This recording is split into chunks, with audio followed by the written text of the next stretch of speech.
덴마크의 철학자 괴렌 케티고르는 아주 유명한 말을 남겼습니다. 인생은 뒤를 돌아보아야 이해할 수 있고, 그러나 앞을 보아야 살 수 있다. 아주 의미심장한 말을 했습니다. 여러분, 내가 나됨을 알기 위해서는 과거를 알아야 합니다. 나의 과거가 어디서 왔으며 어떻게 주어졌고 그 경로가 어찌한지를 알면 내 자신을 알 수 있겠습니다. 그러나 나의 미래는 여기 속한 게 아닙니다. 하나님의 약속한 밝은 미래를 바라볼 수 있는 소망을 가져야, 그래야 미래를 살 수 있습니다. 결국은 우리는 과거에 의해서 현재를 알지만 미래는 소망의 세계라는 것을 꼭 알아야 할 것입니다. 그런데 우리 인류의 조상 아담을 보며 우리 자신들의 모습을 볼 수가 있고 현실을 읽을 수 있습니다. 아담과 하와, 에덴 동산에서 범한 죄를 가르쳐서 흔히 말하기를 원죄라고 합니다. 오리지널 신, 원죄라고 하고, 우리가 오늘 짓는 죄를 본죄라고 합니다.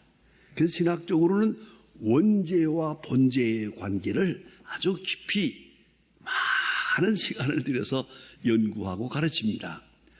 그런데 결론적으로 말하면 원죄란 뭐냐? 죄의 원인이 되는 죄입니다. 지금은 죄인 줄 몰라요, 우리가. 죄 아닌 것도 같아요. 그러나 그것이 원인이 돼서 죄를 범하게 됩니다. 그렇기 때문에 죄의 뿌리가 되는 죄, 죄의 원인이 되는 죄를 원죄라 하고, 그 원죄에 의해서 현실적으로 나타나는 것을 본죄라고 합니다. 그러면 원죄가 뭘까? 여러 가지 신학적 이론이 있습니다만은 제가 한 가지만 말씀드리겠습니다. 그것은 의심입니다. 그걸 잊지 말아야 합니다. 의심하는 것이 걸핏 보기에는 심리적인 현상이니까 죄가 아닌 것 같죠? 가만히 보세요. 모든 죄가 의심에서부터 시작이 됩니다. 이걸 잊지 말아야 합니다. 여러분이 누구와 더불어 얘기한다고 합시다. 누구하고 관계를 맺는데 제일 어려운 게 뭡니까? 상대방이 믿어주지 않는 겁니다. 두 번째가 뭡니까? 믿어지지 않는 겁니다. 믿어주지 않는 거, 믿어지지 않는 거, 이게 모든 불행의 원인입니다. 그걸 잊지 말아야 합니다. 인격의 관계라는 것은 신뢰입니다. 이 믿음이 무너지면 다 무너지고 맙니다. 이런 현상을 볼 수 있습니다. 그래서 말입니다. 하나님께서 아담 하와에게 에덴 동산을 만들어 주시고 선악과를 보여주시면서 이거는 먹지 마라, 정령 죽으리라, You surely die, 반드시 죽으리라, 이걸 먹으면 죽으리라, 그런 거로 먹지 마라, 이거 복음입니다. 근데 이것을 의심했습니다. 하와에게 아담이 어떻게 가르쳤는지 그건 모르겠습니다. 하와가 뱀과의 대화에서 말하는 걸 보세요. 죽을까 하노라, 반드시 죽으리라 하는 말씀을 죽을까 하노라고 딱 시켜 놓습니다. 돌려놓았습니다. 결국은 선악과를 따먹게 되고 그 엄청난 죄를 범하게 됩니다. 그 원인이 뭡니까? 불신입니다. 말씀을 액면대로 전적으로 믿지 않았다는 데서부터 이루어지는 겁니다. 그 자체가 죄였습니다. 불신이라는 죄, 이걸 잊지 말아야 합니다. 그 결과로 그는 죽으리라 했으니 죽었습니다. 그래, 죽을 때는 우리 생각에 서는 그리고 당장 벼락 맞아 쓰러졌다, 뭐 그렇게 생각을 하기 쉽습니다만 그거 아닙니다. 그 죽음이라는 뜻을 또 생각해야 합니다. 죽었습니다. 영적으로 죽어서 하나님과의 관계가 끊어집니다. 기쁘신 하나님, 감사한 하나님, 그 하나님을 두려워하게 됩니다. 형벌의 하나님으로, 축복의 하나님을 형벌의 하나님으로 받아들이게 됩니다. 그 영적으로 죽은 겁니다. 그런가 하면 이성적으로 죽었습니다. 오늘 성경 말씀을 가만히 보면 요새 말로 넌센스가 있습니다. 세상에 어리석은 소리입니다. 어린아이들도 아니고요. 어린아이들이 숨바꼭질 할 때 어디 숨었죠? 어디 숨었냐? 그러면 여기 있다 그러잖아요. 그런 식으로 아니 숨었으면 가만히 있지. 하나님께서 아담아 네가 어디 있느냐? 내가 여기 숨었습니다. 이런 넌센스가 어디 있습니까? 이게 멍청함인데요. 이 이성이 병들면 그렇습니다. 요새도 보면 똑똑한 것 같으나 미련하기 그지없는 짓들을 해요. 그 왜요? 이성이 병들었어요. 그런 거로 혼란해져서 그런 실수가 온다. 그런 생각을 하게 됩니다. 그런가 하면 도덕적으로 죽었어요. 양심이 죽었어요. 그래서 부끄러움을 가지게 되고, 그리고 나면 육체가 이제부터 죽어갑니다. 결국 아담은 죽었습니다. 이걸 잊지 말아야 합니다. 그러면 하나님과의 관계는 행복한 관계인데 이 두려움으로 바뀌었단 말이에요. 이 자체가 중요한 현상입니다. 여러분, 어린아이들에게 물어봅시다. 너 양심이 있냐? 양심이 뭐냐 하고 물어봅시다. 그럼 애들은 대답할 겁니다. 거짓말 한 다음에 두근두근 하는 거, 이게 양심이라고. 그렇습니까? 죄를 지은 다음에 불안해하는 거, 그게 양심입니까? 그건 양심의 본래성이 아닙니다. 양심은 행복한 마음입니다. 사람을 만날 때 반가운 마음, 선한 일을 할 때 행복한 마음, 이것이 양심의 본질입니다마는 이것이 죄를 지은 다음에는 둔갑을 해서 이제는 양심은 두려움이요 심판하는 심판의식으로 바뀌었단 말이에요. 양심이 기쁜 마음이 아니고 양심이 고통이 되고 불안한 마음, 두려운 마음으로 바뀌었어요. 그리고 부끄러운 마음, 이거 깨어진 인간관계입니다. 만나고 싶지 않은 것, 그 자체가 하나의 큰 죄의 결과입니다. 이 문제는 여기 있습니다. 두려움도 있고 부끄러움도 있습니다. 그러나 원인을 모릅니다.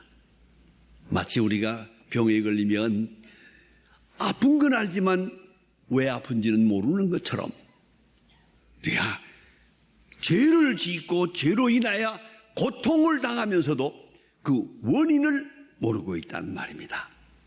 그래서 변명하게 됩니다. 이 변명이 아주 특별합니다. 하나님이 내게 주신 저 여자가 뭐 그래서 먹었습니다. 그러면 내가 한마디 하리다. 그 너는 누구냐? 마누라 말이나 듣고 그게 되겠냐? 그 너는 도대체 누구냐? 이 변명이라는 게 이게 잘못입니다. 아담이 원래 하나님께서 그 하와를 만들어 줬을 때 얼마나 행복했답니다. 그래서 성경에 보면 살 중에 살이요 뼈 중에 뼈요 하나님께 감사하는 말이 나옵니다. 이게 전설에는요 이보다 조금 더 갑니다. 무슨 말을 하는 거 아니? 아담이 하와를 만들어 주니까 너무 좋아가지고 하나님 참 재주도 좋습니다. 어떻게 이렇게 여자를 예쁘게 만들었습니까? 요래 봐도 예쁘고 저래 봐도 예쁘고. 하나님께서 말씀하시기를 그래야 내가 일생 동안 사랑하지 않겠냐. 그 다음에 하나님 여기 아주 부드럽습니다. 여기 만져도 부드럽고 저기 만져도 부드럽고 어떻게 그렇게 부드럽게 만들었습니까?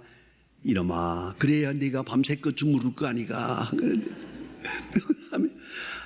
그 다음에 또 아담이 말하기를 하나님 그런데 이상한 게 있습니다. 예쁘기도 하고 부드럽기도 한데요 그것이가 말이에요 맹한 데가 있습니다. 그랬더니 하나님이 빙그레 웃으면서 잘 생각해봐라. 그러니까 너 같은 놈하고 일생을 살지.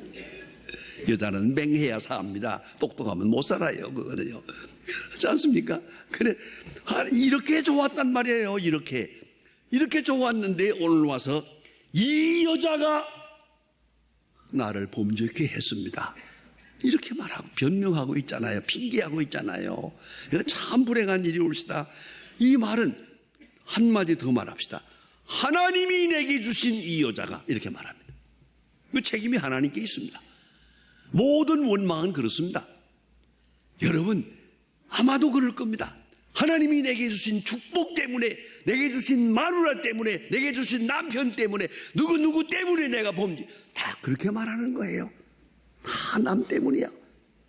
심지어 어떤 부모들은 자식 때문에 내가, 전부 다른 사람에게 책임을 전가하려고 합니다. 이 자체가 죽은 심령의 변명입니다.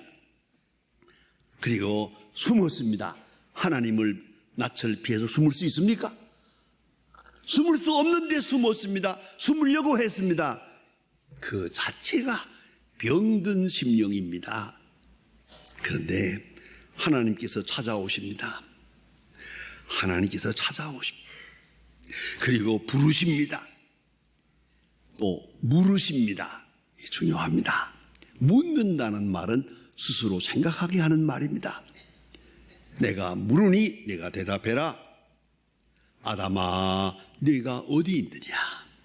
이 어디라는 말은 나 여기 있습니다, 숨었습니다, 그런 대답을 기다리는 것이 아니에요. 상태를 묻는 거예요. 범죄한 상태, 타락한 상태, 거짓의 노예가 된 상태, 남에게 변명이나 하고 책임 전가하는 이따위 인간이 되는 그 자체를 고백하기를 하나님이 바라고 계시는 거예요. 아담아, 네가 어디 있느냐? 현 주소를 묻고 계시는 거예요. 이건 주소가 아니고 그의 영적 상태를 묻는 겁니다. 아담아, 네가 어디 있느냐? 여러분, 진실을 기대하고 있습니다. 하나님이 듣고자 하는 말은 뭡니까? 내가 죄를 지었나이다.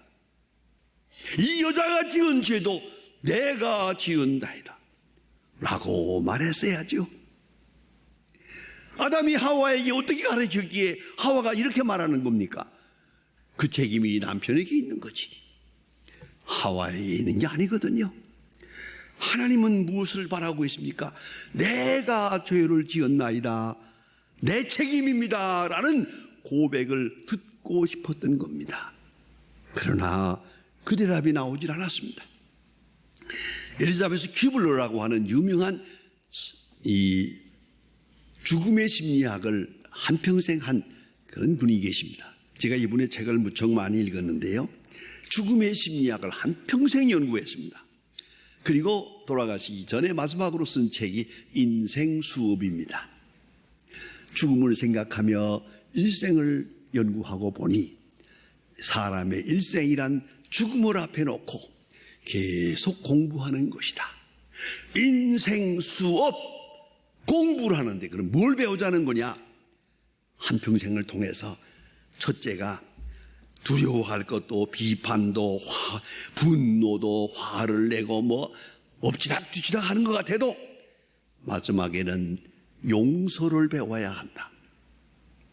용서하는 만큼 인격은 서고, 용서하는 만큼 인격의 영역은 넓어지는 것이다. 용서 못하면 그는 죽는 것이다. 용서를 배우라, 그런 말입니다.